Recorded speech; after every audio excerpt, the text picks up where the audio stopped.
শীতলকুচি ব্লকের রথেরডাঙ্গা এলাকায় ভেঙে পড়ল সেতু।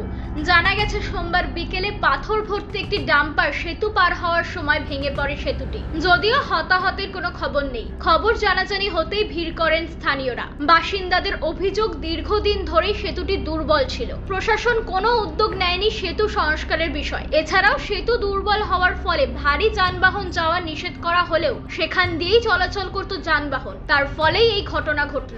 কি করা যাবে এখন? না, এতদিন ধরে তো বাসিন্দারা সবাই বলছে যে ব্রিজটা ঠিক করা হোক, কিন্তু ব্রিজটা তো ঠিক এতদিনে হলো না। লাস্ট টাইমে একটা দুর্ঘটনা ঘটলো, ব্রিজটা ভেঙে পড়লো। এখন লোক টোটো অটো নিয়ে যাতায়াতের অসুবিধা হয়ে গেল, ব্যবসা বাণিজ্যর ক্ষতি হয়ে গেল। লোকজন যাতায়াত করবে এখন কোন দিকে, এটাই সবথেকে বড় সমস্যা।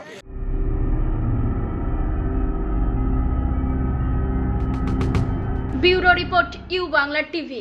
ইউ বাংলা টিভি, হৃদয় ছুঁয়ে যায়।